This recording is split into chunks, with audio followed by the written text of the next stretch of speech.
السلام عليكم اخوتي، كيف نتوما؟ لاباس بخير؟ كنتمنى من الله تكونوا بخير وعلى خير ونهاركم مبروك وباش ما كتمناو ان شاء الله يا ربي. اليوم ان شاء الله غنشارك معكم كفته ديال الكابيله، كتجي رائعه في الطويجين اولا مقليه اللي بغيتو. لكم الاختيار. نبدا على بركه الله، بسم الله. هنا عندي واحد الكميه ديال الكابيله، انا كنجيب كابيله صغيره. ها هي خليت معكم وحده باش تشوفوا حتى الطريقه كيفاش كنزول الجلده والشوك. هنا نقول عندي واحد كيلو اولا كيلو ونص ديال الكابيله، زولت لها الشوك والجلده ديالها وطحنتها. هانتوما كتشوفوا عندي العطريه، عندي اليبزار، الكيمون اولا الكمون، قزبر يابس، عندي الزيت البلديه، الملحه، الزعتر اولا السحتر، عندي لا شابلور اولا الخبز المحمص، نستعمل غير معلقه كبيره. هنا عندي حبه ديال البصله مشلضه رقيقه، هانتوما كتشوفوا. هنا عندي غير القزبر والثومه، واحد معلقه اولا جوج معالق كبار ديال الروز مسلوق. ونبدا على بركه الله الطريقه. بسم الله، نبدا على بركه الله. هنايا عندي، انا قلت لكم كنجيب كابيله صغيره، كنزول لها الراس وكنقيها. هانتوما كتشوفوا هاد الشوك هادو ديال الصدور دغيا كيزولوا، هانتوما وكنزولها دغيا كتزول معنا. وكنجي هنايا، شفتوا، كنجي هنايا وكنزولها هكذا من الجلده ديالها من الفوق صافي. ها هي الجلده ديالها وها هي اللحيمه. غنقيها من الشوك ونضيفها على هذا الكفته اللي عندي، ساهله. العطريه الكفته هنايا قلت لكم عندي بصله مشلضه، ها هي. عملوا بصله صغيره، اذا كان الحوت بزاف عملوا البصله كبيره. هنعمل العطريه. هنايا الابزار، معلقه صغيره ديال القزبر، معلقه صغيره ديال الكيمون، ما تكونش عامره باش ما يجيش يمر، شويه ديال الملحه.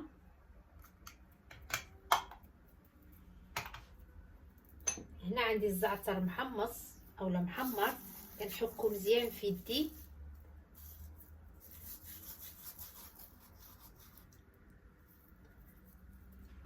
الزعتر كيتواتى بزاف مع الحوت.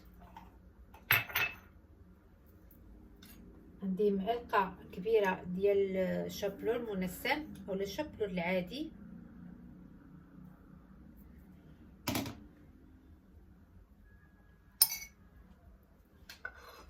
هنا عندي معلقه كبيره اولا جوج معالق كبار ديال الروز مسلوق، ها هما.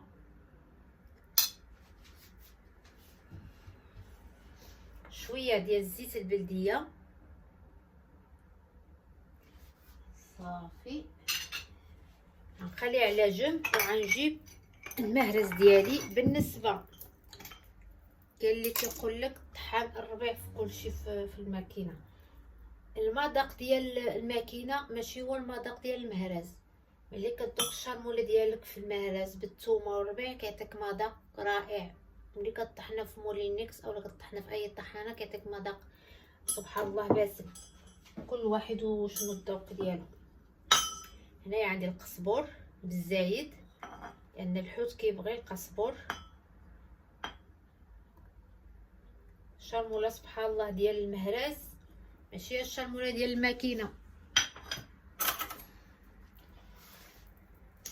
هنا عندي الثومه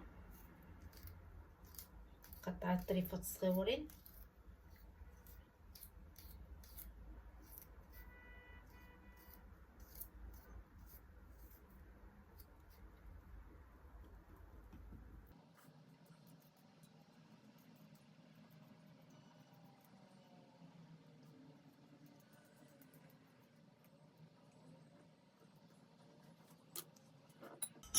بسم الله.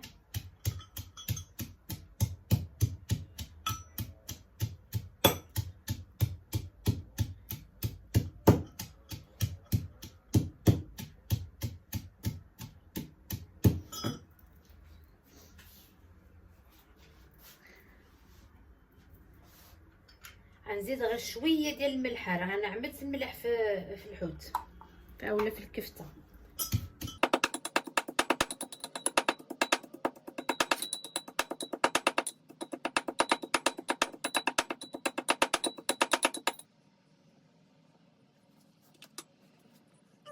غنزيد لها هانتوما كيطلق حتى الماء ديالو سبحان الله، والنسمه ديال القزبور.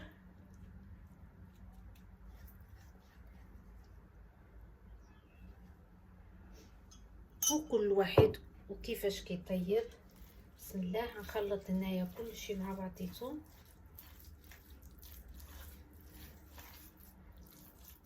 نجيب شي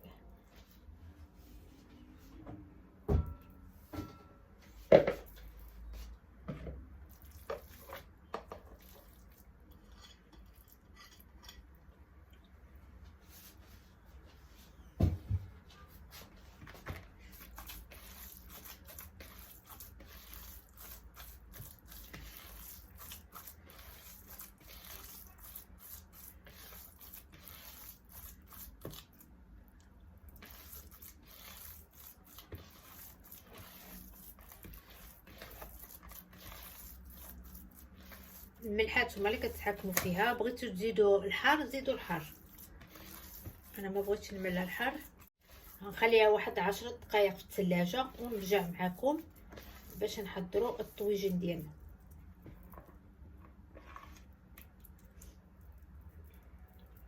وهذه هي الكفته.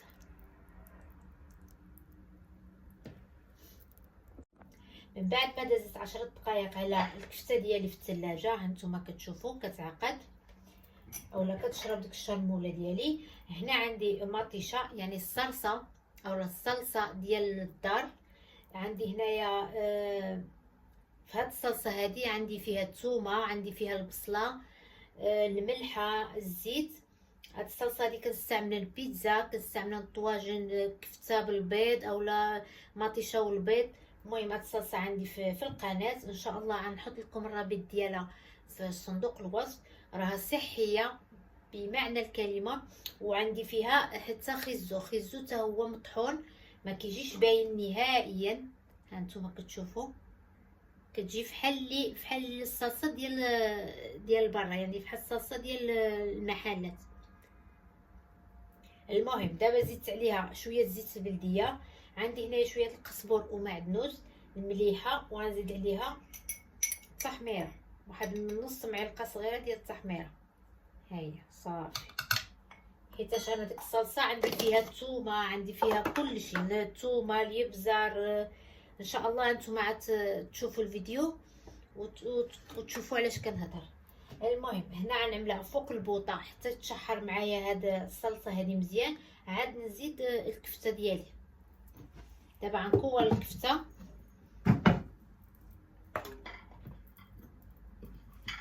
انا ما بغيتش نعمل فيديو طويل، كاين بعض المتتبعات ما كيبغيوش الفيديو طويل. بسم الله.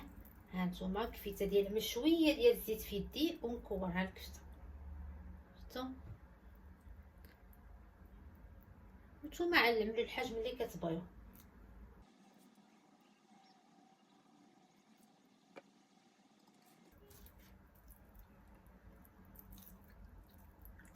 بغيتوها ناقصه ملحه نقصوا الملح. انا عملتها بالطريقه ديالي وبالذوق ديالي. بالنسبه للكفته انا ما كنعملهاش شي تحميره.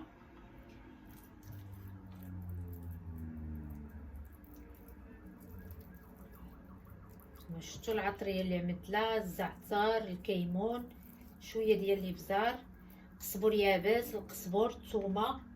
هادشي هذا اللي كيمشي مع الحوت. اما التحميره انا ما كنعملهاش في الشرموله ديال الحوت.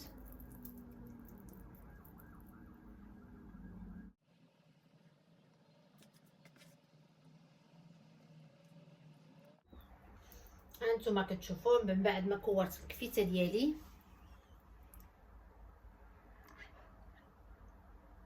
دابا غنرد الطاجين ديالي فوق البوطه يتشحر وانا معكم.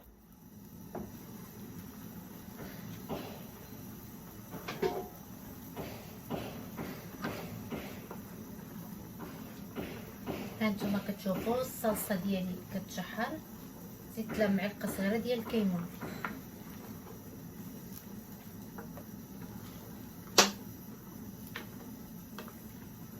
خليها تشحر لي مزيان عاد نزيد لها الكفته.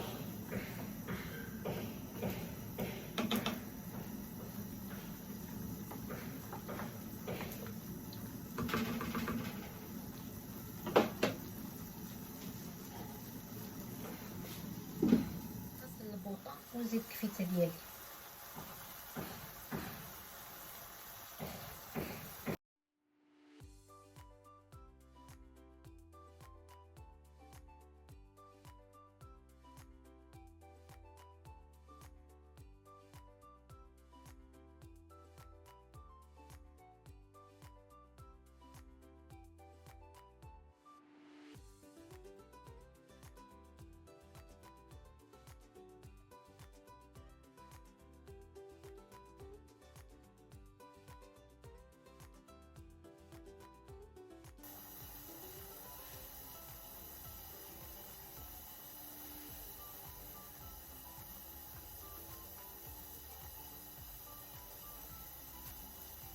صافي دابا من بعد ما استفت الكفيته ديالي غنغطي عليها ما نحركوهاش نهائيا حتى تطلق البصله المويه ديالها والحوت وكل شيء، عاد حتى نشوفوها رجعت بيضاء عاد نشحروها.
وهذا هو الشكل النهائي ديال الطويجن ديالنا. كنتمنى من الله يعجبكم وبالصحه والراحه، وشكرا بزاف على المشاهده ديالكم.